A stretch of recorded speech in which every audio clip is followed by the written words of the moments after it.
All right. We're going to do the thing where I start clicking the buttons in a second. Once I find where all the buttons are. There we go. All right.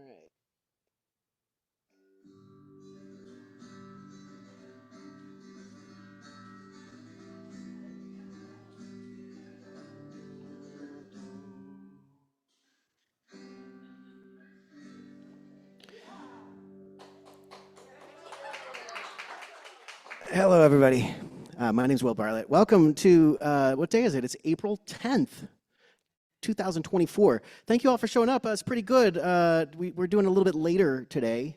It's 7:07, getting started. Hopes to get more people out after dinner. So if you like 7:07 as a time to start, we can keep doing this. For those who speak Spanish, I'd like to introduce I can never say this right.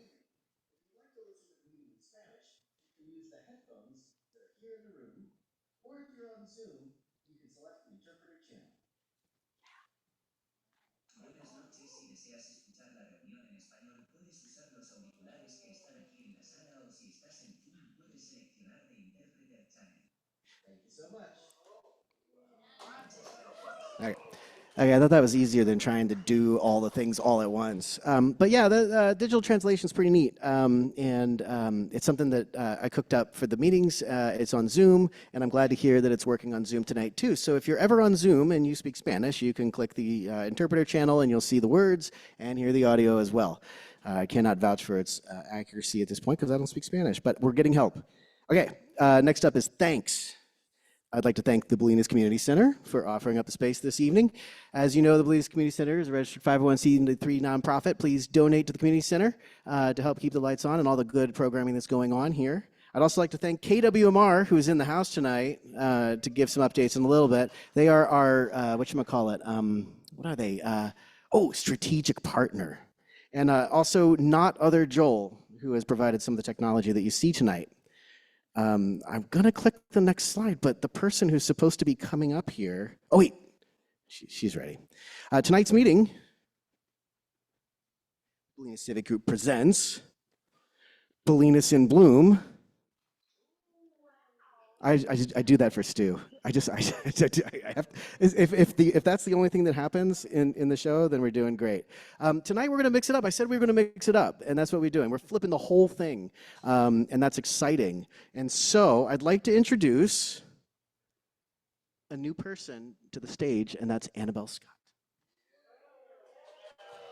Annabelle is going to give this whole kit and caboodle a run. So would you like to introduce yourself to the crowd for those of you who do not know you? Sure. Hi.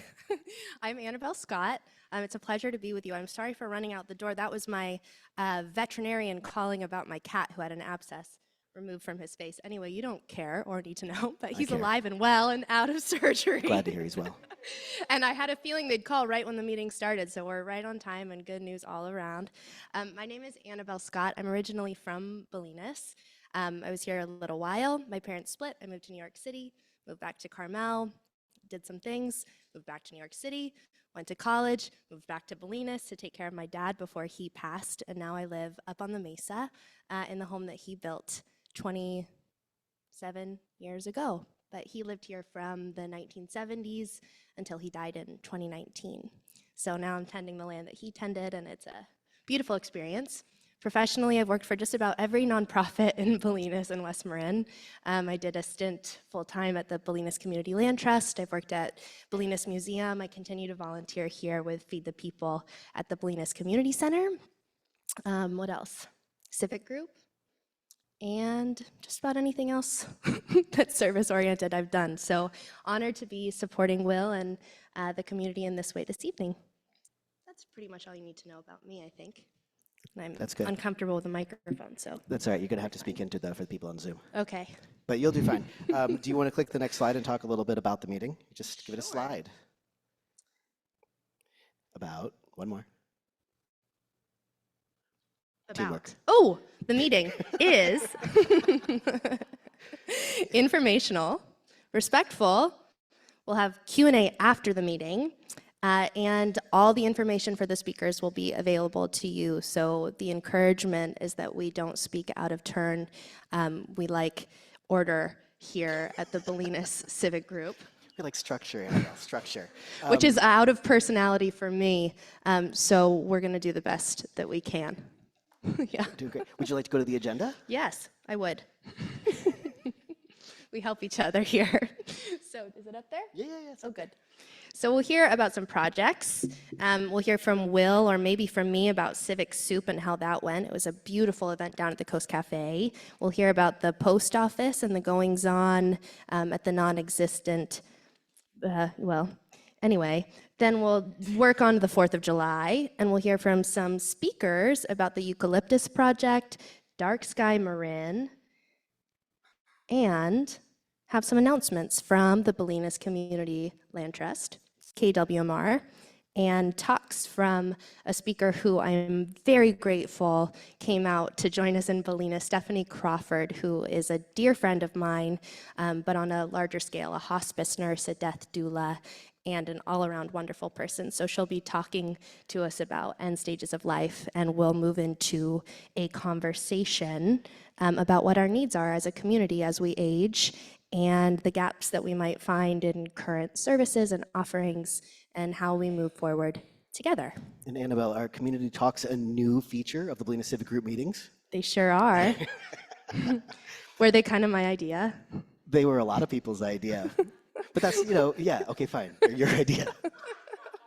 Great. All right. All right, You we're wanna moving go? on to community projects. Here we are. Who's first? Who is first? Oh, us. So, Go one more. Just talk. Yeah. oh, good. So last week, 2 weeks ago, 2 weeks ago on March 27th, we had Civic Group Soup down at the Coast Cafe, where we learned about Sea Rise and Sea Level Rise Initiative, which is a project of the Bolinas Civic Group. And I learned a lot. This is a project headed by Steve Matson, and would love, Will, if you could say a little bit more You wanna about say a your little bit experience more? with that. Yeah. Well, the Civic Soups, for those of you who don't know, are a quarterly event in which we try to recap a bunch of things that we've been working on. And this one was on sea level rise, and the project, the Bolinas Sea Rise Initiative, which has a whole big old web page and a whole bunch of information on the bolinascivicgroup.org website under the project section. And we'll host another one in a couple of months, and who knows what the topics will be, but we're looking forward to it.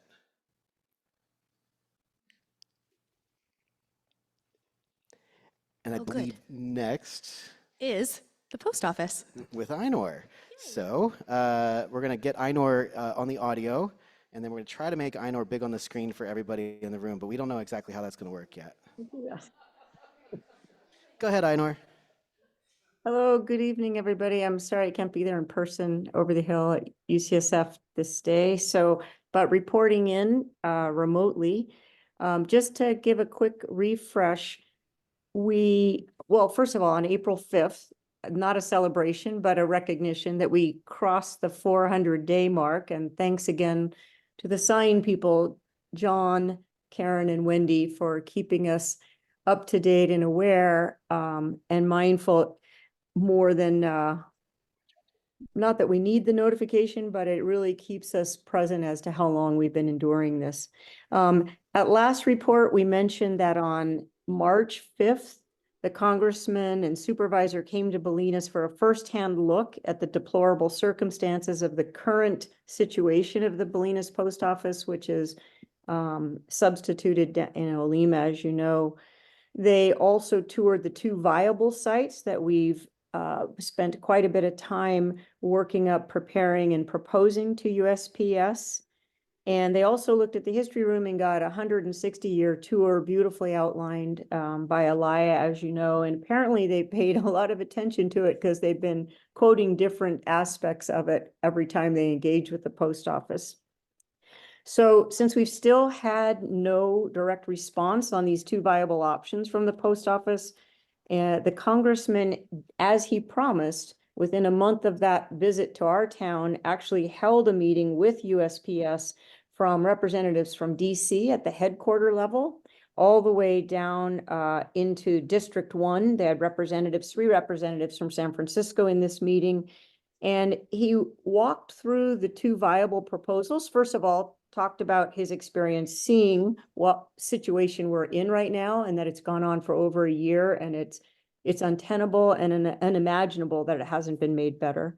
And then they went through the two viable options and tried to understand why neither one have been acted on yet.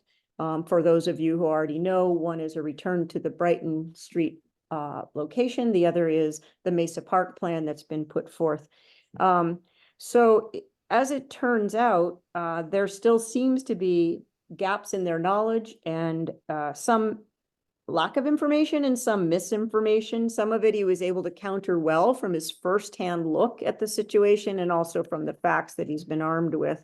So he actually pressed them very hard, and they are now returning back to get the information cleared up that they brought to the table, which seemed to be inadequate. So he's scheduling another meeting with them. This is actually very, very good news. He is championing this in a really straightforward way with them, and not allowing misinformation or lack of information to be the reason that things don't move ahead. So they are to come back with some things clarified, and we're going to respond also by giving more information to Huffman's office that they've requested from us to really stand up the rationale even further.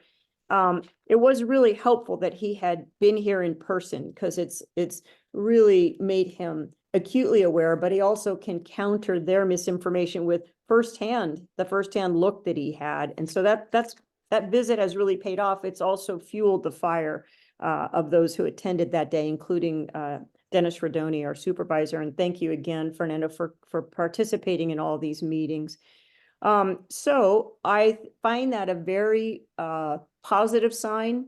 He moved on it very quickly after he came to town and met with us. He rallied them from DC down to San Francisco, and he's got a second meeting that's being set up now. So I think we're going to be moving things forward to getting some more clarity as to what are the obstructions, what are the limitations, because in comparison to our current situation, it's a no-brainer. I also want to point out that the failures of USPS to deliver on its obligations to the Bolinas community continue to mount. And you saw this on Nextdoor, and we are repeatedly sent information about this. And I want to thank Ann Sands and all of you who are continuing the open town dialogue about it. It does several things. That actually gets noticed by our representatives, and it also gets noticed by the media. It also helps all of us not feel so crazy to hear some of these incidents that seem absolutely unbelievable are actually validated and truly happening to more than one person. And I'm sorry for that. There were some pretty outrageous legal and medical concerns that were raised in this last series of posts on Nextdoor. So please continue to send your complaints in the forms to the USPS and also to Huffman's office as instructed on the Bolinas Civic Group website. If you have trouble finding out how to do that, please reach out to us. And in the meantime, I really do want to salute the Pony Express, which Anne showcased nicely, because they did a much better job against many more obstacles way back when. And so there seems to be absolutely no excuse for what's going on. Keep writing your own prayer ponies that this thing starts to accelerate now. But I think we're reaching a point where it's getting harder and harder for them to have some rationale to deny us a post office back in Bolinas. I want to point out that at the beginning of the meeting, it was reiterated by USPS that they do plan and intend to and want to have a post office back in Bolinas, and that we are always grateful to hear that.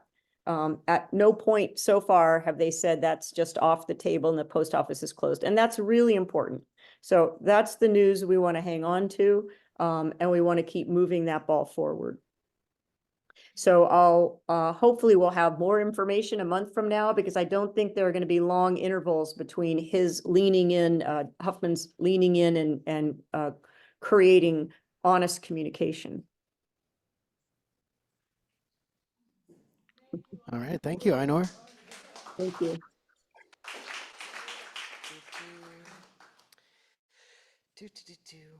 Okay, you're up, Annabelle.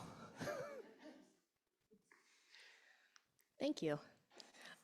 This is one of the things I keep saying about the civic group. In all of the years, hasn't been that many, that I've been back in Bolinas, I feel so impressed and grateful for the level of commitment that's been shown over the last year, and really the consistency of the civic group.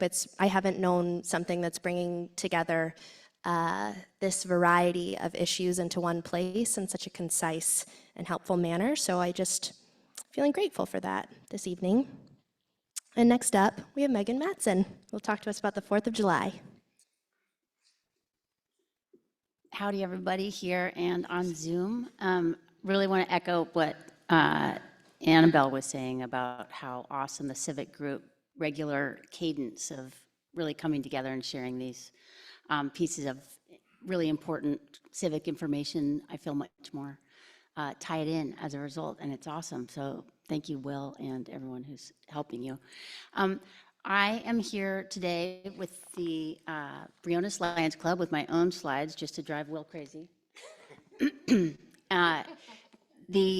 For those of you who aren't familiar with the long-standing 4th of July celebration tradition of Bolinas, it's really the town's day. And it died in COVID, and then we had 2 more years of silence on that front. People here in the civic group setting rallied and said, yes, we'll help put it back on again. I'm now president of the Lions Club. Matt Lewis is the current former president and will be helping us with guidance and barbecuing oysters on the day, but other than that, it's up to us. So I'm just making a quick announcement about the Lions Club purpose, which I discovered in we're setting up all the files. Emmy Lucchetti and Lisa Herbert and Harriet Moss have joined me and the existing members of the Lions Club to really reconstitute it. And I just thought this was fitting for the civic group setting.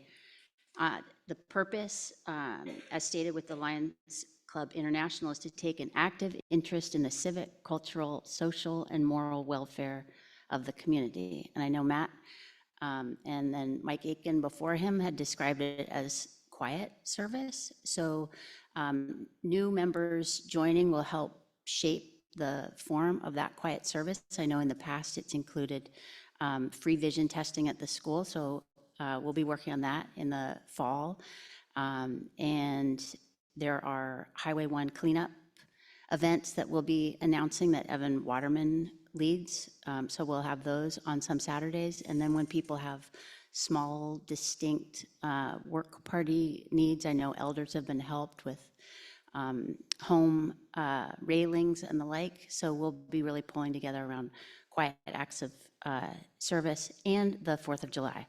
So on that particular front, we're looking once again this year for a show of hands for people who can take a shift of help on the day of or join a work party in advance. There's a lot of food prep the day before.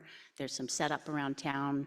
And so you can, if you helped us last year, we have your email and phone number, and we'll be following up again to see what your interest is in helping out this year. There's a little bit of cleanup the day after. So you can sign up on the Bolinas Civic Group 4th of July site, and I'll have your name there. Or if this is any easier, and if I can make it readable, you can text me at 415-497-2320. That's 415-497-2320. Just include your name when you text me and your email address, and nothing will be happening right away, but then we can let you know as those shifts are located, and you can tell us if it's day before or day of. Lastly, we are having a little spaghetti thank you next Thursday, a week from tomorrow, at 6 p.m. for everyone who helped out last year, anyone who's interested in helping this year, and then anyone who wants information on becoming a Bolinas Lions Club member with us. So Thank you again, Will, for this opportunity. Hope I'm on time. It will be at the Rod and Boat Club. Oh, and RSVPs would be great, so that Emmy and Lisa and I know how much spaghetti to make.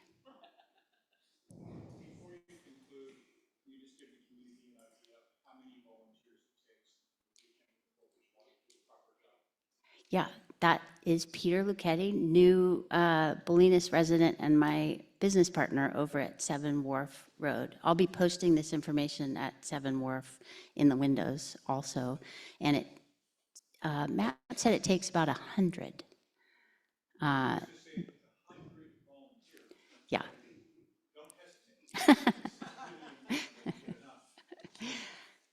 Thanks so much. Thanks, Megan. Real quick, Ann, would you like to say something? You've got your hand raised.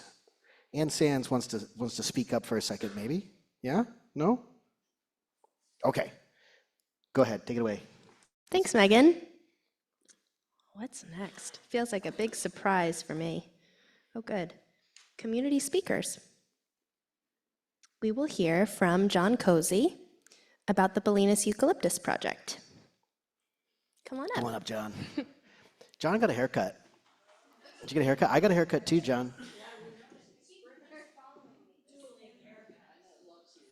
Good evening to the room and to all of you on Zoom.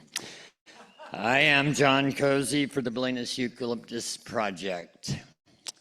The Bolinas Eucalyptus Project, what are we? Who are we? We are a citizens group with a public safety project in mind that involves the removal of eucalyptus trees on 11.6 acres of land up from and on either side of the intersection of Mesa Road and Olima Bolinas roads.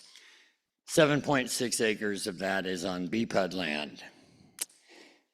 So, we have some good news to report. We've been waiting for quite a while on 2 key studies to be completed and reports to be issued that will bring us closer to getting to the county planner and the permitting process. The first of which was our biological site assessment that was basically done a year ago, but they had to wait for the next report, which is the monarch butterfly study. So the biosite assessment was done by WRA Environmental Consultants, and then the monarch study was done by Stu Wise, Dr. Stu Wise at Creekside Science. Now, Stu is one of the preeminent authorities on monarch butterflies, and I just want to read a brief excerpt from his executive summary. After he had read our arborist and forestry reports, he says, they all concluded unanimously that this stand of trees is dangerous, in decline, and should be removed. And Stu says, I concur with this assessment.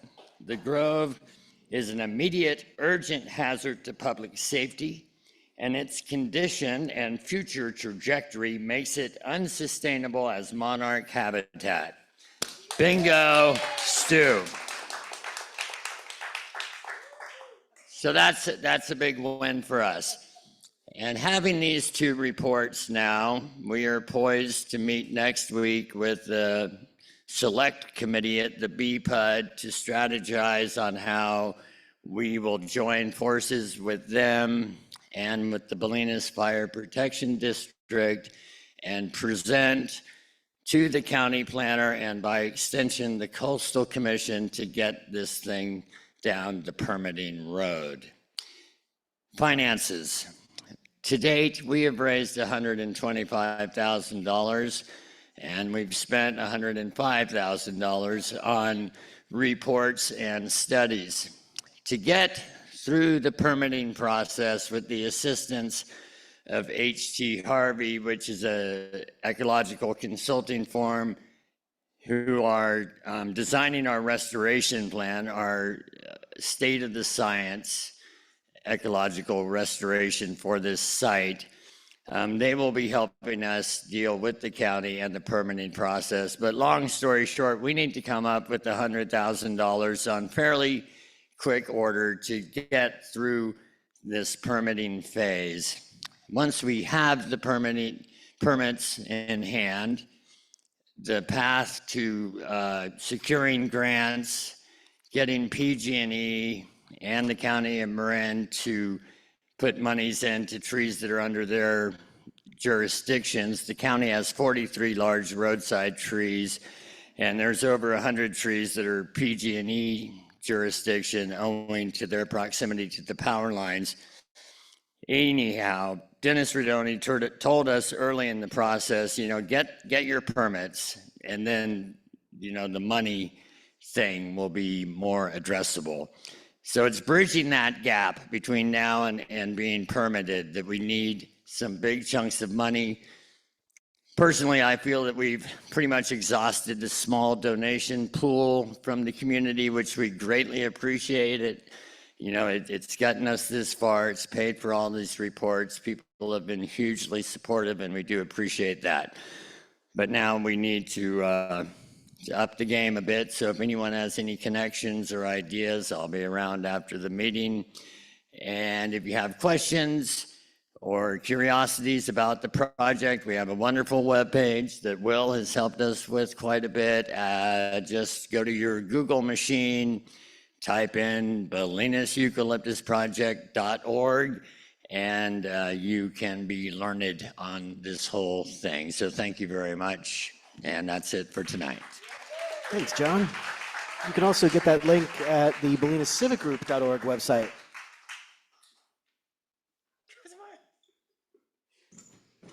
What really good news, huh? Yeah, really good news. Oh, yeah, we know how those trees can impact people. Okay, Dark Sky West Marin with Peggy Day. Come on up, Peggy. I want to thank Ann Sands, who's on the Zoom, for recommending that you guys show up tonight. Come on up here and give us a little thing. So we have to do is just swipe. Just swipe Yeah, just swipe. like that. Just like that. Oh, there we go. You see there? Oh, This way. Or tap. tap. You're doing great. I've moved along. Okay, bear with me. I'm trying to get this picture up. That's the right one. Okay, I'm Peggy Day. I am from Point Reyes Station. Been there for about 50 years, a little bit more.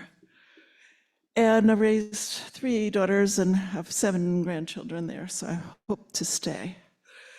And I was an officer of the Village Association when we in Point Reyes when we started getting complaints about light intrusions, keeping people awake at night. We took that project on about 3 years ago and started to look into can we just go to the person with the offending light and ask them to fix it? And we were pretty successful most of that time. So at that point, my partner over here, Laura Arndt, who's a treasurer at the Village Association, suggested that we looked into International Dark Sky. They're a well-known, honored worldwide organization that designates areas to be preserved as dark sky areas in perpetuity.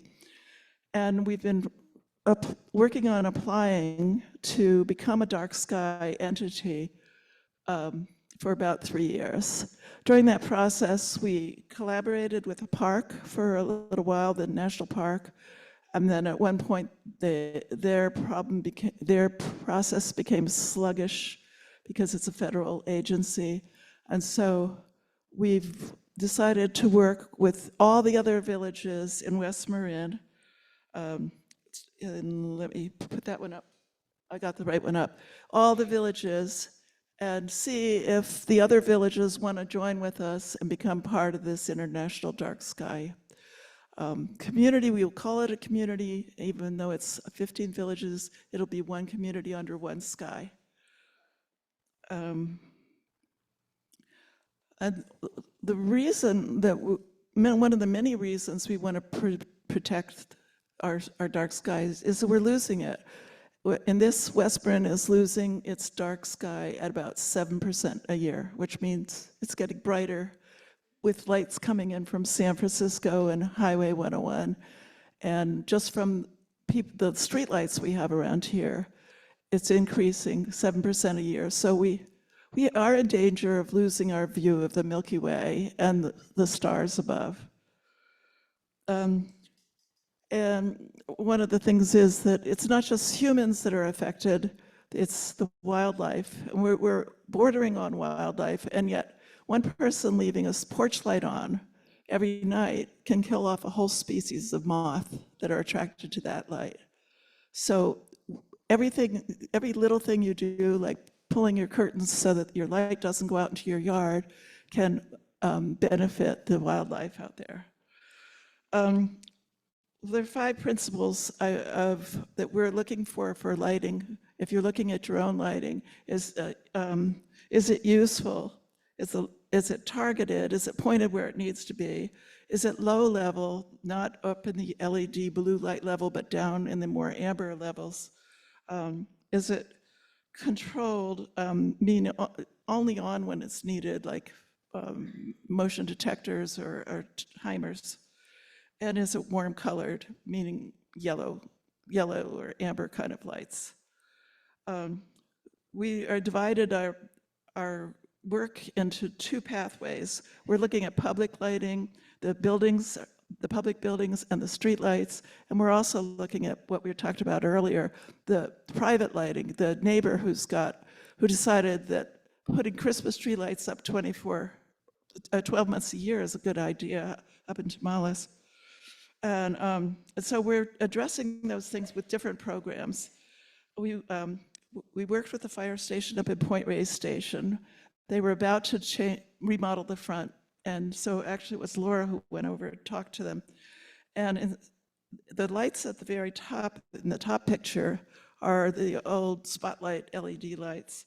And the ones at the bottom are the shielded downward cast curved barn kind of lights. And so Laura was able to convince them to introduce those. And right now, what they do is those big harsh lights, they still use them when they have a call, but they turn them off between calls. As far as street lights, pardon me, street lights. The street lights are our biggest problem in West Marin. There's 134 street lights in all of West Marin, west of Whites Hill. And 19 of them are in Bolinas. And so I kind of got you guys a picture of what you have that I'll link to it. Trying to think of where I was going. This is North Bolinas. There's one up at Horseshoe Hill Road at the intersection up there. And then there's a few down below. But then in town, if you can see those yellow lights, that's where your street lights are. And a little closer up, here's a picture. But rather than bring handouts, I put all of these on a website. I'll give you that in just a minute. It'll be on a slide. So each of these lights has assigned a number. And we have created a chart with the help of a lighting engineer he's actually a sales rep for Northern California, helped put this chart together. This again is on the website, so you can go walk up to your telephone pole and read the number 10B or 11A or whatever is on that pole. Look down at this chart here, and it'll give you the specifications for what you have now. And this is a little bit more, it even tells you if it's a wood pole or a metal pole and that kind of thing. And then the last page of that chart, which is on the website, will tell you the bulb that Dark Sky recommends that you substitute for in this county. So we've talked with Dennis Redoni about doing all 134 lights at once, and he thought that might be a little daunting, but we're at a fortunate moment in time because all of the lights we have right now are going out of warranty right now. And what they're doing is they're replacing them with the same overbright bulb. And Dennis has agreed to step in with Department of Public Works and get them changed for this lower intensity bulb that is, my eyes are bad. That long number is this number for that. And I didn't do it yet, but I will put up the specifications for that light. It's all in amber color. It comes shielded. It comes with less kelvins. We need the kelvins to be under 3,000, and it qualifies for that. And it's dark sky approved. The people from International Dark Sky have already approved of that light. Thank you. And about neighbors, we have some ongoing projects we call bulb by bulb or neighbor to neighbor. And one thing is that once this dark sky starts being part of the community conversation, people get conscious about their lights. And sometimes they absolutely willingly just fix it if they didn't realize it was going into your bedroom. We have on our website, which I'll give you in a minute, a Howdy Partner letter. It was written in Texas, and I have to say, Texas is leading the way in dark sky. Texas has, during annual bird migration, they have a lights out Texas, and all the skyscrapers turn their lights off for migration. And that was initiated by an insurance company that was dealing with dead birds in the morning. So lights out. So anyway, there's a letter that you can just copy and send to your neighbor. It's pretty funny. It says, "Howdy, partner." Maybe you don't know, in this here neck of the woods, this is how we do lights. We're hoping to do a project where we can provide shields and actual bulbs for people in town, you know, like a restaurant or something that has a light that's a little too bright, that we could just go up and change the lights. One of our former president for the Village Association was a window washer, so he has ladders. He'll go up and change the lights. So that's one of our future projects. And will you help? And basically help for us is if you spread the word. The more the word gets spread, the more people are volunteering their services. And we've just been delighted with the quality and the talent of the people who've come to us and offered to help. There it goes, spread the word. Here are the websites, I promise. To learn more about International Dark Sky, the website is darksky.org. To learn about what we're doing, darkskywestmarin.com. And to find out, get these handouts for Bolinas, and I'll add more things. And you can email me, and I'll send you more things. darkskywestmarin.com/Bolinas, another slash. And thank you Laura. I'm going to ask Laura to come in and clear up anything that I missed. But these are our contact information. You can get in touch with us, and we'll help you any way we can. Laura, would you come?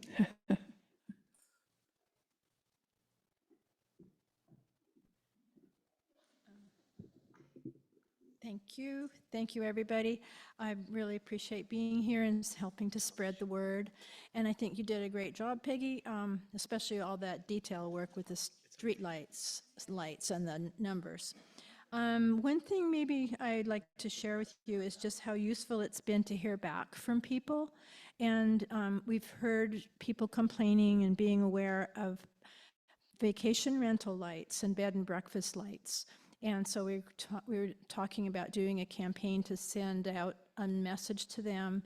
And it can be a notice in the house that tells people what Dark Skies is about and to please be aware and turn down the lights. And you did start, am I messing up this thing? You're good. Oh. So when we first heard about the complaints from others, it was interesting because you think it's just you, But then Inverness Park was complaining about Point Reyes lights. And then Inverness was complaining about Marshall, and Marshall was complaining about Inverness. And it's just, you know, it's a lot. And with people trimming their trees and doing brush back, you know, getting rid of things and having more of an impact with your indoor light too. It's not just your outdoors. So us living, and you too, at the edge of this beautiful natural world we live in, a light left on has a bigger impact than a light left on in the 101 corridor. And you know, Joe Mueller has been a wonderful resource for us and taking us on owl walks and lectures and opening our eyes to the actual facts of the problems of a light at night. Because the bugs and insects that fly around a light at night, well, they're not supposed to be doing that. And a third to a half of them will be dead by the morning. So we have an insect kind of a situation. They're the base of our ecosystem, and they are dying off. And we need to be aware of, you know, we're all living in this world together kind of thing.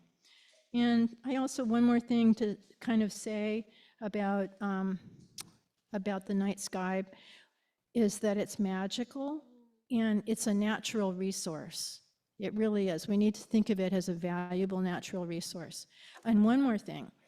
Dark Sky West Marin, we've been doing these monthly walks with Don Jolly. Maybe some of you know of him. He's a fabulous teacher and explainer of the night sky. And if you log on to our website and put in your email, then when the window of opportunity opens once a month to see the stars and go out to the wetlands and listen and watch with Don, it's really wonderful. So don't miss that if you can. So we have some pamphlets for you. There's this one that's called Light Pollution Can Harm Wildlife. This is from darksky.org. And then another one here is called Protect the Night. And there's just some basic facts in this one. And like Tucson, Arizona, in 2018, they changed out their streetlights and they saved $2.2 million a year. So it's not just, there's many benefits. This is a total win-win kind of deal here. So anyway, thank you.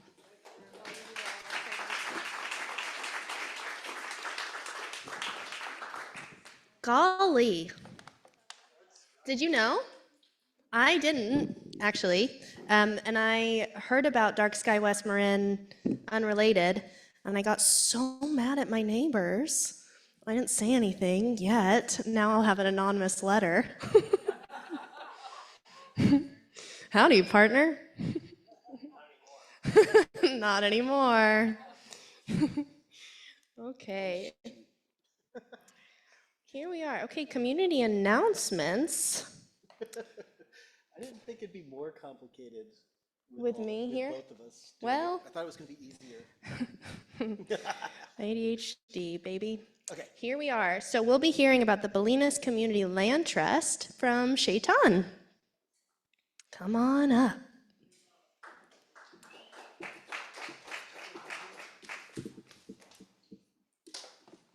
Good evening. I am here, Any- Shaitan. Hello? I don't Okay. know if I How can far away speak. do I have to be? Is it good? From the speakers. Annie is not able to be here this evening, so she has asked that I let everybody know that if you want information about the current status of the projects of the Land Trust, that you should go on the website. I am, as of right now, the newest member of the board as a representative of the tenants. And she had asked me to read the letter that I gave to the board when I stated my intent. And I'm going to do that. And it's not very long. So what I said to the board when I declared my intent was, I have been resident in land trust housing, first at 6 Wharf and now at 20 Wharf for going on 20 years. For most of that time, I was in the process of raising 2 children as a single father, and the trust made it workable for me to remain here, where they were born, while I did so. And now I begin to have the time and energy of attention to give back since they are raised. And I am still here and they are still here, and it has become clear to me over time and that the balancing of affordable rental housing opportunities and ownership opportunities involve more than just the BCLT's board of membership, but also the active participation and cooperation of the several boards and committees that consist of our unincorporated hamlets' organs of governance, formal and informal. So in addition to being an advocate for tenancy and for the tenants of the Gibson House and the former garage property, I would be curious and interested, because of the venue that Will has created, to begin to formalize that cooperation, that possibility being presented in an ongoing manner by the monthly meetings created and being sourced by Will Bartlett, giving face to the reportage given in 2 dimensions in the hearsay. I've already agreed, should my application be approved, and it was this past week, to train up to be able to report at this monthly gathering on the land trust projects, while looking at ways of coordinating the activities of the various boards, committees, project groups in such a way that we don't run each other over, so that such initiatives as Steve Matson's query about when we're going to start paying attention to sea level rise and how we're going to use land on the mesa, how many different boards and how many different jurisdictions are involved in making sure the phased use of those properties is done in a way that they don't run each other over. This is something that interests me. I'm not expert in any of those things yet. I hope to become more expert in those things, and I'm presenting myself here to create in the long term the greatest level of local self-sufficiency and continuation of the countercultural richness which brought me to choose to give this town as a birthday present to my children in the first place. So that was the end of my letter. And I thank you for hearing me. And again, Annie apologizes for not being here this evening. And she's gonna start speaking as soon as she unmutes herself. Shaitan, you did a fantastic job, Shaitan. I could not have summarized better. In fact, I think usually I run over my time and you seem to do that with miraculous efficiency. So mostly I just want to say how absolutely delighted we are that we have been able to welcome Shaitan. He was elected unanimously with, applause all around the room. It's such a pleasure whenever we get to add a new member of our community to the board of directors. And I think it's an extra pleasure and honor when one of our resident members decides that they're ready to take a leadership role. So not only will our broader community benefit, because we do need and want somebody, to take the position that you've offered to do, Shaitan, and be a representative in this forum and in connecting in the way that you stated. But we, certainly at the BCLT will benefit from having more resident leadership on the board. So thank you very much, Shaitan. We're just delighted to have you stepping into this leadership role. You're welcome. Thanks, Annie. Thank you.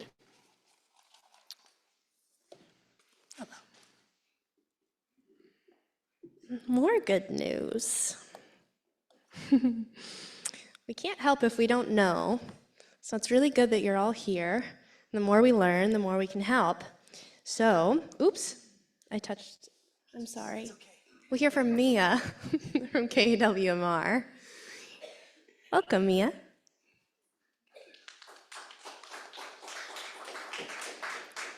I'm excited about Mia's slides. They're very colorful. They are really extra. I just click on that. No? Swipe. There you go. Okay, cool. Let's see.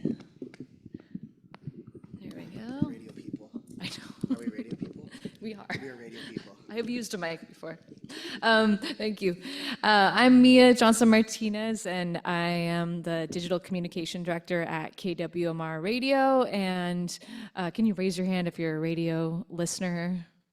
And maybe if you've ever had a program on KWMR, Howard, okay.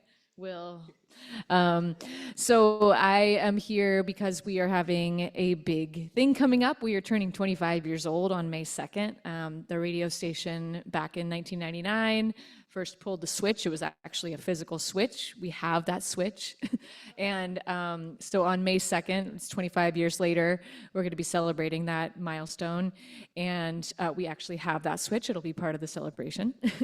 And one of the things, one of two main things we're doing is we're having a pledge drive as we do twice a year. But this time, this spring, it's quite a big one. And the dates are April 21st through May 4th.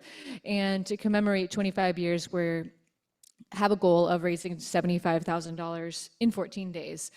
So this is a bigger goal than we usually have, but we thought this was a good occasion to do it. And we've had a lot of support the last few years. And we really want to secure the radio station at this juncture. Our frontal lobe is fully developed. We kept talking about that now that we're 25. And we're really in it for the long haul, and we want to secure the financial future of the station to go into this next phase, whatever that may bring. So encourage you, if you feel inspired, if you love the radio station, if you casually love the radio station, to contribute and donate at kwmr.org. It's primarily online. Of course, we're pitching on the air, all that good stuff, but online is where you can find all the information for the pledge drive and places to donate, whatever feels meaningful to you. And the other big thing that we're doing to commemorate the 25th is we're having a really big party on May 2nd. That's Thursday, May 2nd, second to last day of the pledge drive. And there's going to be a bunch of events and all around West Marin, and we tried to mix it up so that there's something for everybody. Some of them are, just free, some of them a little donation, some of them have tickets, but there's a little bit of everything. And so I'm just going to go through some of them. Don't worry about remembering any of this. This is just to pique your interest. If any of these things appeal, you can check out kwmr.org. This is one of the events. It's a history talk with Richard Dillman. Many of you may know Richard. I love Richard. He's the best. And he's going to be talking about radio and other history, along with other history buffs.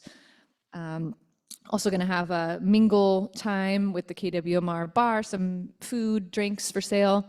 And all the proceeds for all these events go to the radio station.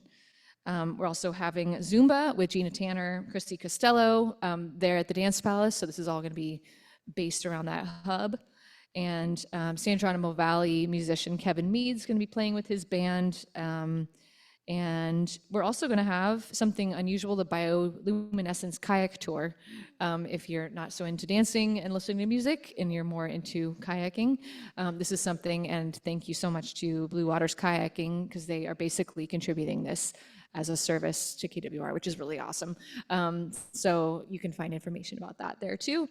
And rounding out the night, we have Cute Dance Party, which if you've never heard Cute Radio, it is, along with Will's show, one of the more fun shows that are on KWR right now. With Bianca and Sabrine, they're going to be DJing a set, which is bound to be really fun. And then all night, we're going to have dine out nights, not just in Point Reyes, but all over West Marin. We're just collecting that information now, so it's going to be up on KWMR soon. There's some initial stuff there. So check that out if you would like to dine out for a cause and support radio station and have some good food at the same time. And mainly just want to say thank you to everyone here who's been instrumental in bringing the radio station to where we are 25 years later. We have 3 signals, 90.5, 89.9 here in Bolinas, 92.3 in San Geronimo Valley, and you can listen online at kwmr.org. And it's taken a lot of people to get here. It takes a lot of people to maintain this, and we're really looking forward to including you all as we go into the future, and mainly just having a really fun party. So would love to keep in touch, and if you have any questions, my email is mia@kwmr.org, or you could just go to the website and everything's there. And I'll hand out some coasters so you can have your commemorative beer on your commemorative coaster. So thank you all for being part of the station.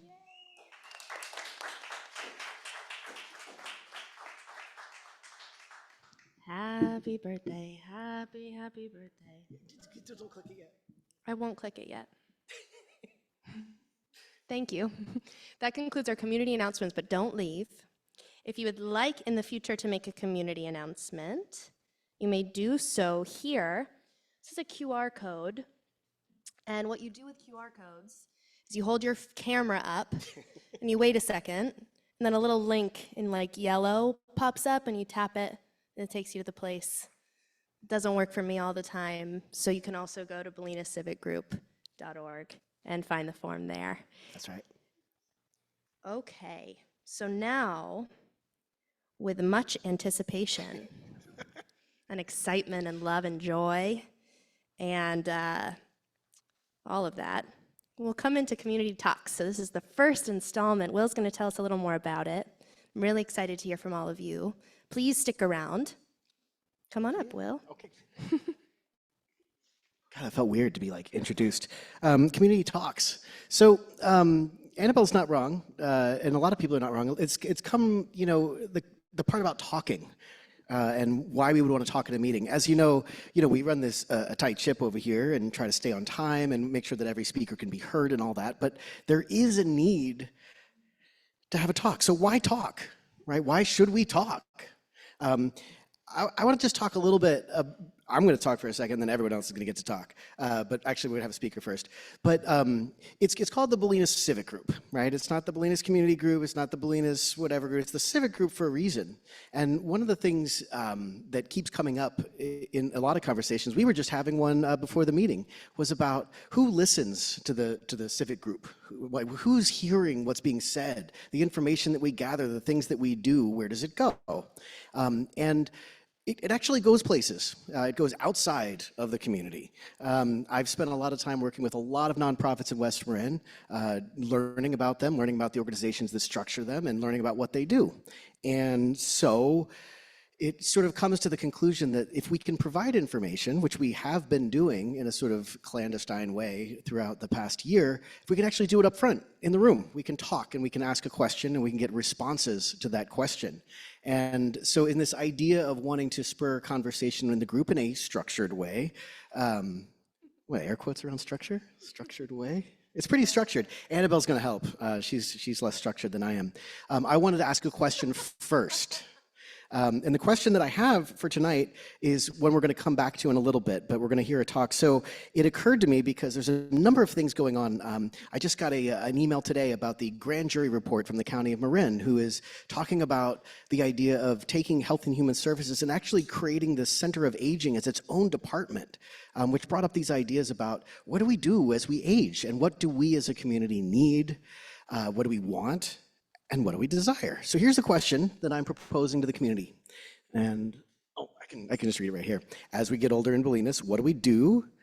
What do we need, want, and desire for ourselves and our community so that we can continue to thrive? Now, if you're not interested in participating in the conversation that we're about to have, that's okay. You can do it online.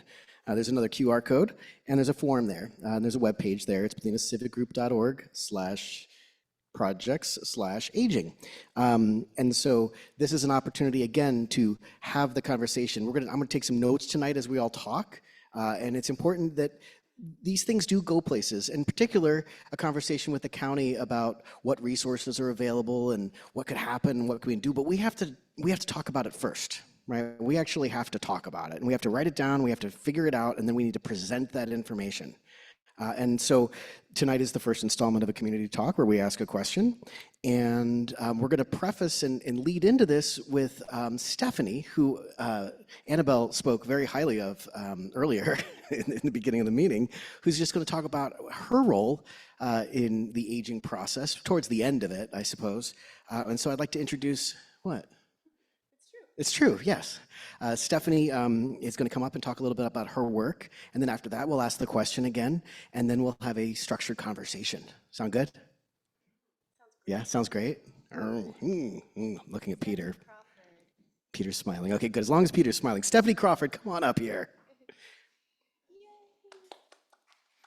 Let's all clap for Stephanie.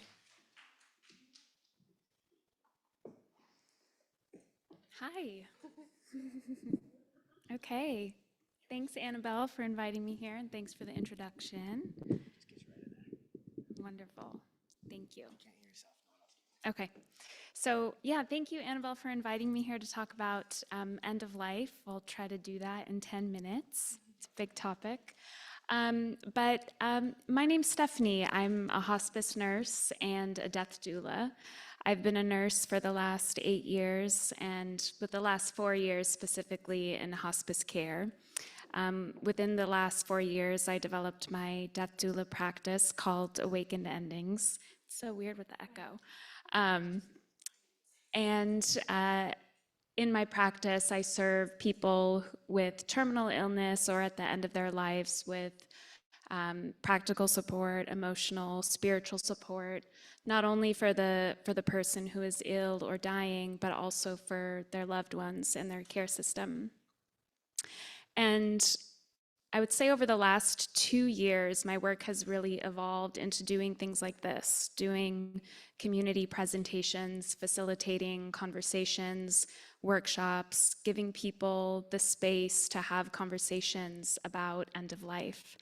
It's generally regarded as this taboo topic. We don't often get the space in our lives to talk about end of life. And so it's been a really big honor to be a part of these conversations with people. And mostly I'm in conversation with folks in their, I would say, 50s until late 80s. And one of the biggest things that continues to come up that is really in alignment with the question that Will posed tonight is for these people, a lot of them identify as solo agers. So people who maybe didn't have children or don't have reliable family close by, they have friends, but they're also in the same age group. So they're faced with the same challenges and the same questions about how can I live out my life at home? How can I die at home if I don't have resources in terms of a big care system around me? Maybe there's not adequate financial resources. How can I still fulfill this end of life wish to stay at home? And there's actually a statistic that came out of Stanford in, I think it was like 2016 or 2017, their palliative care department. And palliative care is a specialty of medicine that focuses on symptom management and comfort for people living with chronic illness. So they pooled a bunch of palliative care patients about where they wanted to die, basically. And 80% of people said that they wanted to experience their end-of-life transition at home. But they found that only 20% actually did experience it at home. So there's a really big discrepancy between end-of-life wishes and what is actually happening. And we could spend hours talking about why that discrepancy exists, but I think for the purpose of this talk and this context, I think it's important to name that there's a real deficit in resources available to people at the end of their lives, and not only people at the end of their lives, but also the aging population. And I'm going to focus on end of life because that's what I do, that's what I know.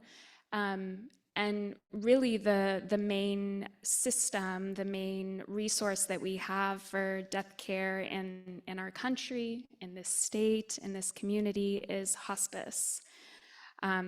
So hospice is a Medicare benefit. So for people over 65 who are enrolled in Medicare, hospice is completely covered financially.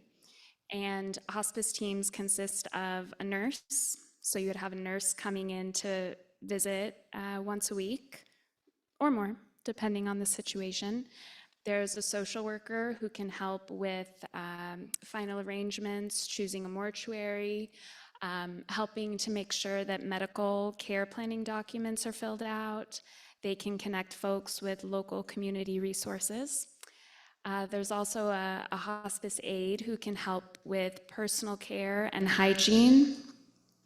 And let's see, there's a doctor, hospice doctor, and spiritual support. because end of life is not just a physical and physiological experience, it's relational, it's spiritual. And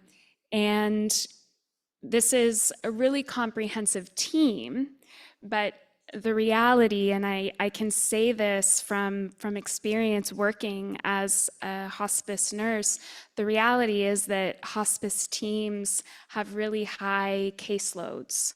You know, nurses are caring for anywhere from 12 to 16 patients in a week. That's a lot to hold. That's a lot of responsibility.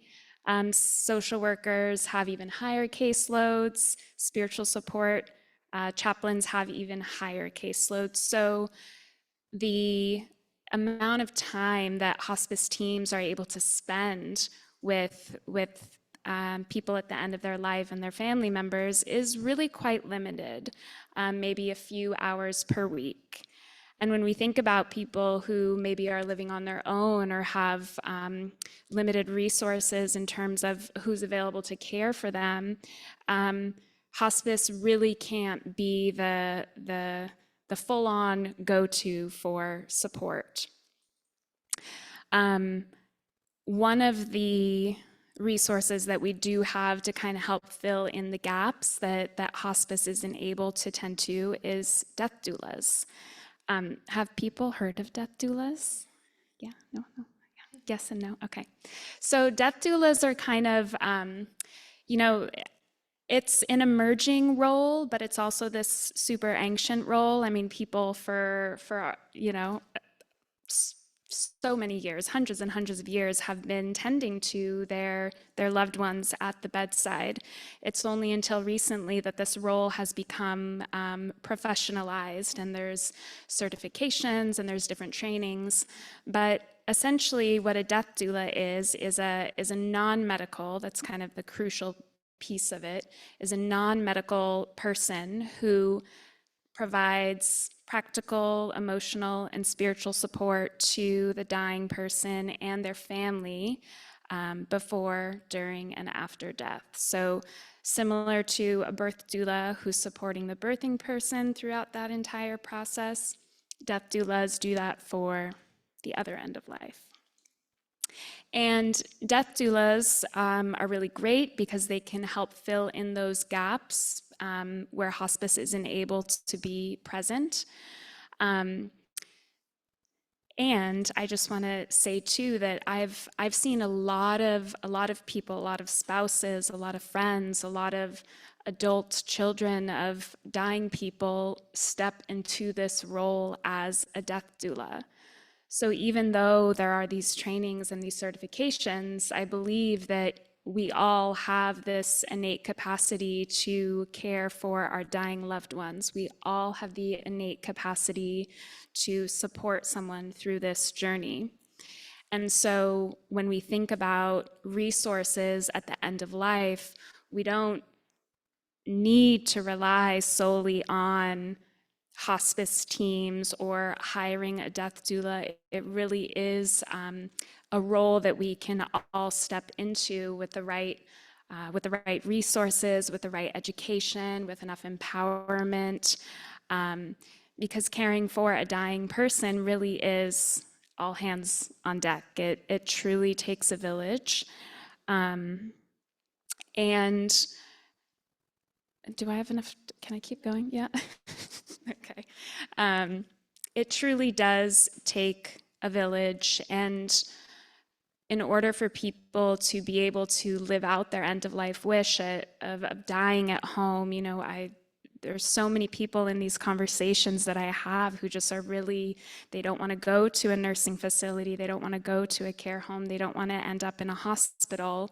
In order to make that happen, there really needs to be a well-resourced team of people supporting them, and that can be family members, that can be community members, that can be friends, but it's really just a matter of providing education and resources for people. So I'm going to pause there, stop there, if that's good. I invited Stephanie here this evening, and I've told her this in other contexts. I moved back to Bolinas on my 22nd birthday, so 5 years ago this month, to care for my dad as I found out that he was going on hospice care. And I cared for him for 5 months before he died later that year. And when I met Stephanie and I learned about what she did, I think probably in the first couple weeks of knowing her, I said, I wish I'd had a Stephanie with me during that time. And I was speaking to her last week, and one of the reasons that I invited Stephanie to come is that we have seen in Bolinas, and I think we see in our wider communities, maybe an avoidance of the conversation of death, avoidance of the ways that we can show up for one another in what, for me personally, I can only speak from my experience, was the most spiritually and personally profound time of my life was in that caregiving for my parent. So I think in the ways that we can have conversations about aging, if we can have conversations around end of life, and if we can build this well-resourced net of support in our community, we can live and die more holistically, more fully with each other and at home. So it's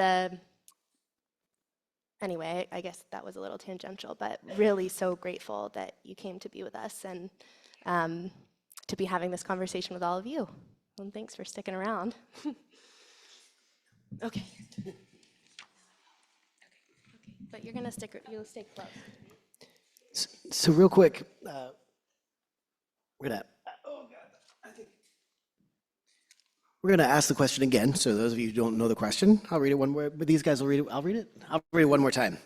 As we get older in Bolinas, what do we need, want, and desire for ourselves and our community so that we can continue to thrive? And for the folks on Zoom, if you just want to put your needs, wants, and desires into the chat, Annabelle will read them out to the room for everybody, and that'll keep it all nice and clean in the room. If anyone feels like speaking up, Annabelle, again, will be listening and interpreting, and we'll be gathering and collecting and communicating. Yeah. Does anyone have, we can take a beat too, just for a second to like take a deep breath and maybe stretch. Whatever this is, like a cheerleader. Hi, you want to say something, Kathleen? Yes, so one of the things that many of us older folks have been hoping for is a swimming pool. Swimming pool. Sort of low impact exercise. Mm-hmm. And with the talk of sea rise level, it suddenly occurred to me that maybe the school needed to be moved up to Mesa Park with a swimming pool and a gymnasium that we could all use. So what I'm hearing is there are limited opportunities for low impact exercise in West Marin, and one of the areas of interest for our senior population is a swimming pool specifically. And with sea level rise, I know everybody in the room heard this, so I apologize. We're doing this for our Zoomers. With the conversation of sea level rise, that one of the ideas that came up was the school moving to the Mesa with a swimming pool that could have public community access as well as being available for students of the school. Great, thank you. And does anyone else want to join the swimming pool low impact work party and just show of hands? Would anybody be stoked on a swimming pool? 1, 2, 3, 4, 5, 6, 7, 8, 9, 10, 11. Hands in the room, 12, 13. And a gym, a fitness center, right? Like a holistic health center, totally. What? A wellness center. With a sauna. A country club, you guys. Careful. It would. A wellness center, including treatment spaces for people who are support for people like you, for end-of-life care, people who are support for aging, people who are doing yoga like you teach, people who are doing Feldenkrais class, people who are doing neuromuscular repairing and practice meditation. In terms of Let me just repeat that so that the folks on Zoom can hear. So this is expanding upon the idea of a wellness center that would include spaces for healing modalities, including massage, physical therapy, death doula services, end of life service, yoga, meditation, etc. Alternative and holistic manual therapeutics, as they call it in the biz. Can I just piggyback and say more community spaces for the healers that we already have Yeah, in Bolinas because we have so many. absolutely. And, you know, the community center is a wonderful resource, but it isn't perfect. And, you know, and we could definitely have more Right. for that demographic just because we are just so rich Yep. with people who have that to offer here. So I'm just gonna say, Tom, that is a great idea, and I think we need that. So from Grace Powell, life-saving acupuncturist, doctor of life, she would like to piggyback on the idea of more spaces for the abundance of healers in Bolinas to practice. Thanks, Grace. I third it, if it makes any difference. Hi, Susie. How's it going? Hi. Good to see you too. I want something that I've seen transform people's lives, and I think every small community should have, and that is affordable senior housing, Affordable senior housing. which is funded differently from regular affordable housing. Mhm. It's like a third of your social security is what you pay. Yeah. That's all you get. So you can afford to live there. Affordable senior housing, and potentially I would even go so far as increased availability to subsidy for the existing housing that we have in Bolinas, to expand upon. Maybe that's, I don't know enough, and I don't want to put my foot in my mouth, but the Section 8 process and how that looks for folks who are relying on Social Security income to live at home toward, yep, cool. How many others might be interested in that? Anyone else interested in affordable senior housing, if not for themselves, for someone they know and love? All hands on deck. Yeah. Yeah. 20, 15? 20, 25, 30. Anna gave, yeah, okay. Unanimously. I think we can all agree that we could get behind affordable senior housing.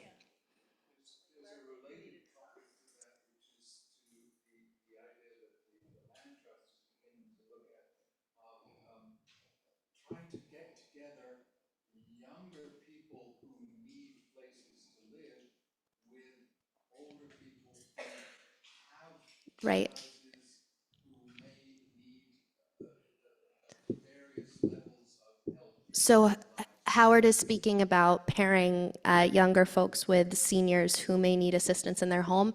I'm aware, if you aren't, of a program called Home Match, who's done informational sessions through the BCLT, or at least they did when I was there a couple years ago. They're looking to expand in West Marin. The information is available. Subsidies are available. Connection services are available.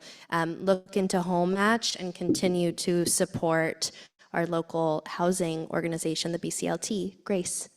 I would just also like to follow up on Howard's comment and say, I think that what we need sorely in Bolinas are more caretakers. More caretakers. Just from, or some kind of way to figure that out in Bolinas, because not everybody is gonna need 100% caretaking, but if we want them to be able to do this in their homes, and I do, and I'd love to imagine that I can do that in my home as well. We need people to help them do that. Right. And not everybody, like you said, has the family or the structure to do that. Yeah. We have so many people in Bolinas, and we have so many people who care, and so many people who need work and are willing to help. Yeah. I don't know, maybe we can create some kind of network of, you know, just anything from, although historically Yeah. you can't make it today, Totally. to like helping with cleaning or even like actual care. And I think that that's a huge challenge here in Bolinas, just For sure. again, our housing. Right. So to summarize, and Stephanie, jump in at any time. Thanks. I'm hearing a call for more caregivers And we know that there are things like in-home health services, IHHS, which IHSS. It doesn't pay very much. It's about $16 an hour. It's been raised to $18 an hour. And we know we can connect with Karen Gately in this way. What I heard from Grace, I'll continue to summarize and not speak as Annabelle. We need a network of mutual aid within Bolinas that is even so simple as I need my medications picked up from Westmoreland Pharmacy or San Rafael. Probably a platform that looks a little different from Nextdoor, whose algorithm makes no sense to any logical human being, and you'll see something from 24 days ago. This is me, not Grace. That might be nice. And I think in and of that, how do we find ways to create safe, accessible transportation for seniors, a bus to, I've heard Shaitan speak about this. Shaitan, would you like to speak about where you'd like the bus to go? More availability and an extension of the routes between here and our post office for the moment. So, Yes, so real quick, let me, Yeah, this is yeah. super critical right now. Marin Transit is currently running a focus group specifically for West Marin. And they did a survey last month for West Marin residents to talk about exactly what the needs are. And they're actually running a focus group as well. And so that link will be up on the website. But it's super, this room's cool, but we got to go out of the room and say the things to the people that can get the things and do the stuff, right? What? Well, it's important. Yes. Yes. So there's with you. actually a West Marin Transit focus group right now, specifically looking for people to join. And if you're not subscribed to Supervisor Rodoni's, emails, he does send out his email, and this was one of the things that I just saw yesterday that he popped out. So, find his meeting notes. He's got his on his site where he has a link directly to join that focus group. County stuff. Great. Hi, Jenny. I would love to see us get a connection with UCSF Med School to see if we can get some of their residents or interns to come out and use our facilities here. We have a lovely clinic. A partnership with UCSF Medical Center to increase availability at the Bolinas Clinic. I know they do that because they do it at the VA hospital. Mhm. They have a variety of clinic spaces around Marin. So I would love to see us find a way to get them out here because we have the space and one of our doctors is just about to take medical leave, so that's going to leave some of us, without medical coverage. So it'd be really great, especially since there's no bus that can take us to Point Reyes Clinic. Yeah. It would be really great if we could do that. We've heard again the no public transportation access to Point Reyes, which is the next nearest clinic. I think that question of how to expand Petaluma Health Center's availability and access could even go so far from UCSF to Kaiser to how can we make sure you're covered no matter who covers you and be treated closer to home. Yeah. So Howard, go ahead.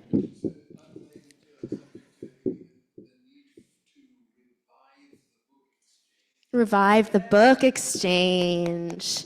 So that sounds like Waterhouse building. Maybe not.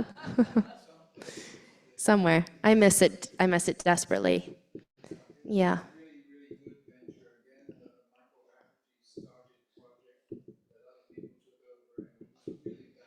Absolutely.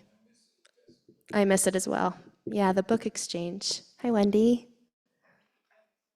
As we keep having, as the community keeps, is really eldering, and the history of Bolinas is eldering, and I keep thinking about are there ways that we can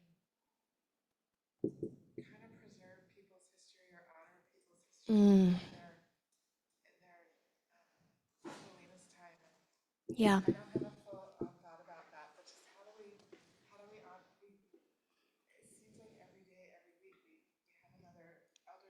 Yeah.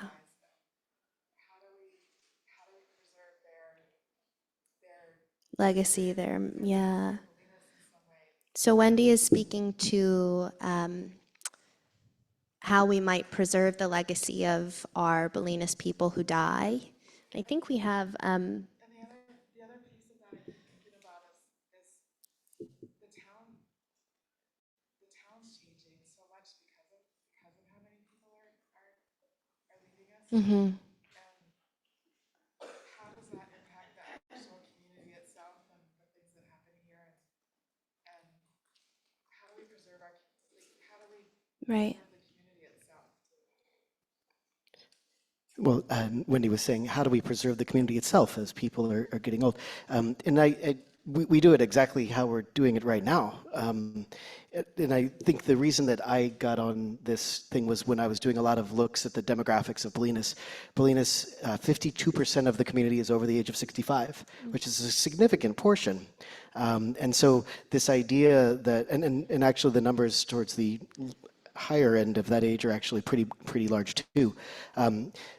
There was a long time ago, and by that I mean like 2 years ago, there was a conversation about having a story booth, which came about with the museum. I was involved in a project with the museum. What was that, Annabelle? That's how we met. I know that's how Annabelle and I met. What was that project called? It was called. Oh, I don't remember. It was fun. It was fun, and I actually had a whole recording system down there, and I recorded stories, and it was on a topic. But what I found is that people just wanted to talk, and so the recordings. What was the topic? What was the date? What was the name of the book that Bolinas Museum put out? The Oh, the porch, pandemic porch stories. porch story? Yeah, That's porch not what it was stories. called. It had a more clever name. It Something about porches. That's right. And what was interesting is that some people just turned that into how I came to Bolinas and then just started talking. Yeah. And those were archived in the Bolinas Museum. So I think I think you bring up a really great point. I think Yeah. about this often. Yeah. And the civic group has this deep inner desire to want to bridge the transition of the community from the stories to the history to the all of the things as we move forward. And so I think I can revitalize the thinking on that too, Yeah. as a system for the museum, which might be a really great place for that stuff to go. Yeah. They're really good people at Bolinas Museum. And if you don't know Louisa yet, who's just joined the force in the last, gosh, it's probably been 2 years now. She's brilliant. And we're really lucky to have her. So think, people. Story booth. What else do we need? What do you want? Dream big. What are you missing? Hi, Megan.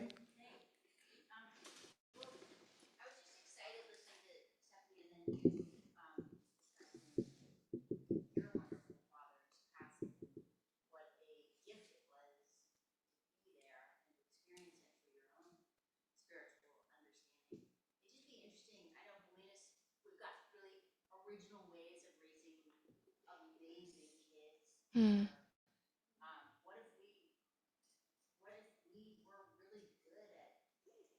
Yeah. Yeah. Yeah.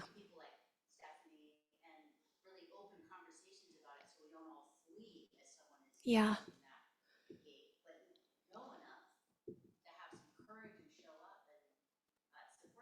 Totally. Yeah. Megan Matson. Megan Matson wants us to be uniquely, weirdly, really good at death. And I second that wholeheartedly. Because let me tell you, we're all dying. And it's eventual and inevitable. And I notice what you notice, that we back away, we create distance between ourselves and the folks we know and love who are dying, because it's scary. And it reminds us of our own mortality, and we're looking something in the eye that we know is coming for us someday. But I think in and of that, there's a real beauty to the impermanence of this that makes it all make a lot of sense. Do you have anything you want to add to Unique, Weird, Good at Death? That's you. Can we come here? A lot of things are coming to my mind, and I just want to echo that it is so transformational to be at the bedside with someone and to really just be with them through that transition. And there are a lot of community death care movements that are happening across the country where people, there is this culture of mutual aid where people are banding together and creating like coalitions or co-ops to support people at the end of their life who might not have, family or a large care system. There's also something called Omega House, which is a nonprofit where there are these houses, just like regular houses that you would see in a neighborhood, that have been turned into homes for. Is it following you? Sorry, it's following That have been converted into homes for, just they're small, 3-4 people who are at the end of life, and they are cared for by volunteers who are specifically trained to, yes, be at the bedside of those who are dying. And I think just from the little that I know of Bolinas, you are poised to be that uniquely amazing community who can serve people at the end of their lives in a really community-oriented way. So, yeah. Yeah, baby. I've got one. Okay. So I have one, and it's a crazy idea, but it's related to homes. And it's the idea that, as we know, real estate and building and all the things are very complicated. And I know this sounds crazy, but a lot of things I say are crazy.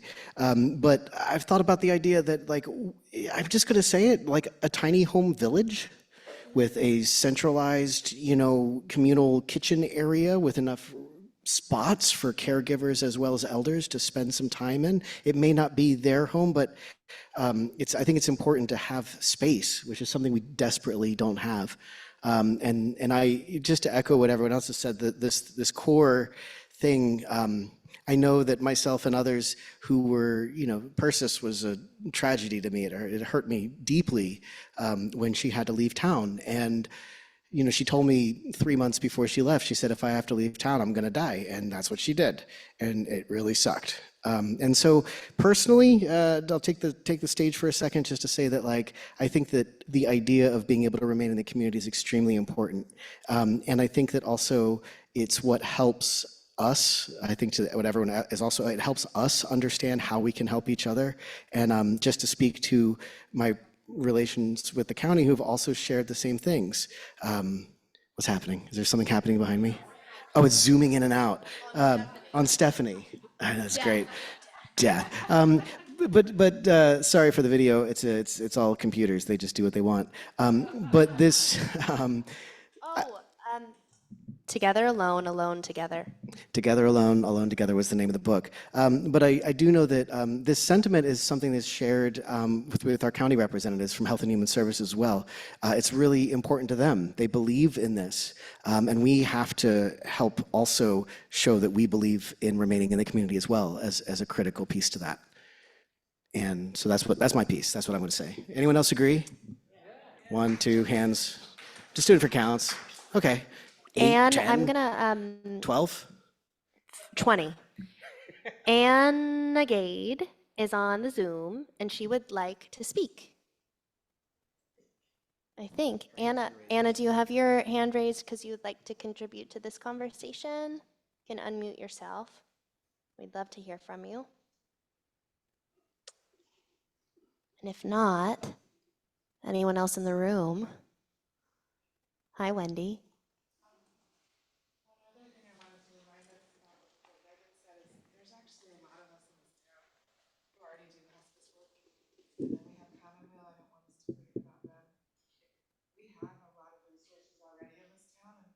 Hi, it's Anna.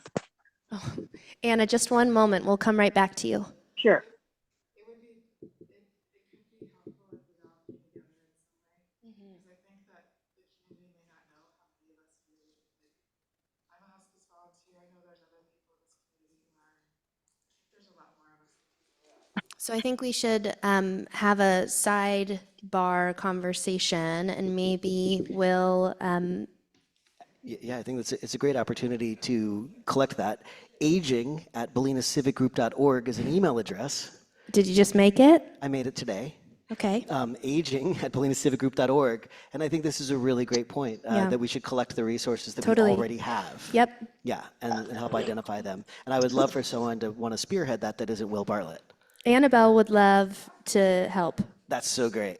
It's really doing the zoomy thing. Here, I think I can fix it. Anna Gade, why don't you speak up, Anna Go Gade? ahead, Anna. Okay, hi. Hi. Hi. This is a wonderful meeting. I really very it just gets to the center of a lot of stuff going on in Bolinas and beautifully. And I really appreciated I think it's Stephanie Gordon. Stephanie Crawford. Crawford, sorry, Stephanie. It's It was okay. very beautiful, your comment.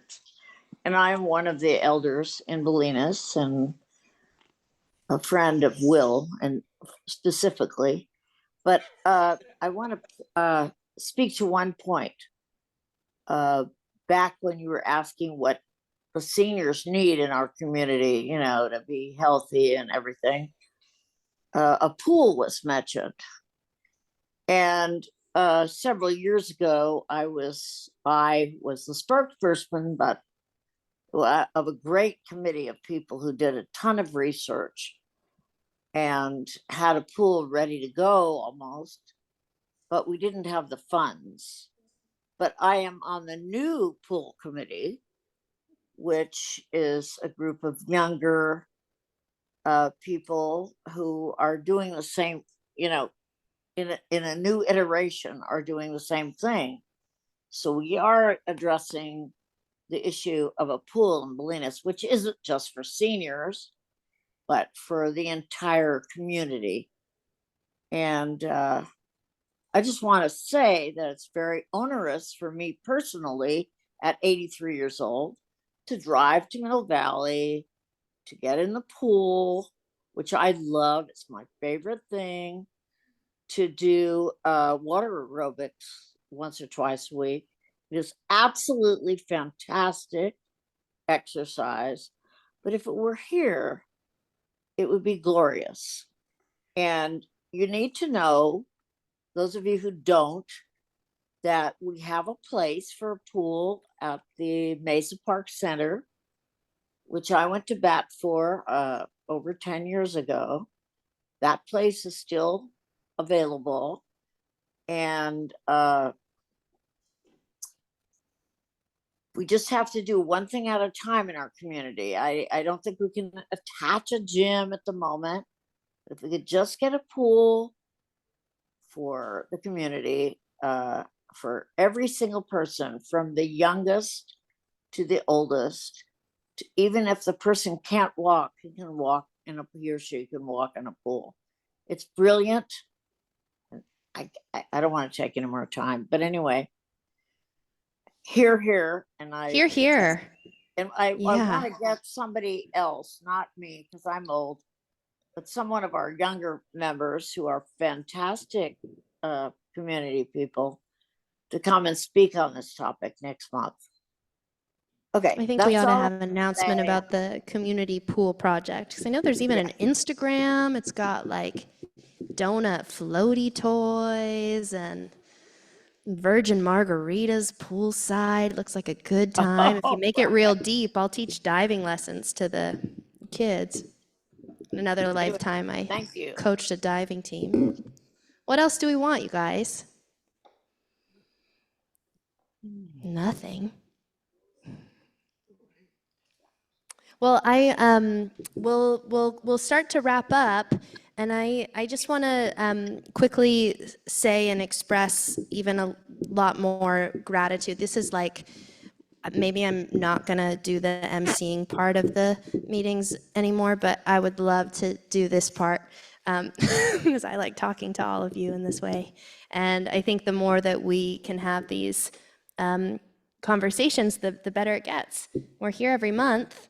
It's true. We are here every month. Thanks, Will. And when is our next meeting, Annabelle?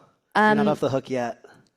It's right. May 8th from 7 to 9 p.m. here in this room and on Zoom. Stephanie may be able to stick around for a little while longer if you have questions for her. I think John Cozy is still in the building for the Eucalyptus Project.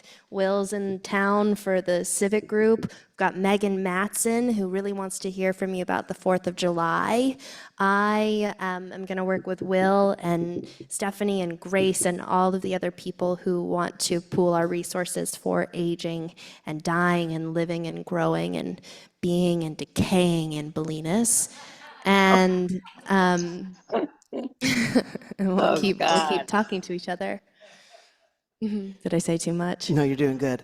And where can people find out more about all of that they've heard tonight? BolinasCivicGroup.org. And I do want to say, even though I'm not supposed to, that you can make a tax-deductible donation to the Bolinas Civic Group on that website. The Bolinas Civic Group is fiscally sponsored by the Bolinas Community Center. Thank you very much. And much of this work has been at the tireless volunteer effort of Will Bartlett, who, if you've been to any meeting in the last year, you've seen him do the gargantuan effort of about 15 people up here. So it's really my honor to take a little bit of the weight off, and Bolinas is indebted to you. This is a forum like we haven't had before. We're all very, very grateful for you, and I think the principle of this is something we can all get behind. So really, really happy to be here with all of you. Thank you, Annabelle. You're welcome. And I just want to reiterate, everything we do here goes somewhere. I want to say it again.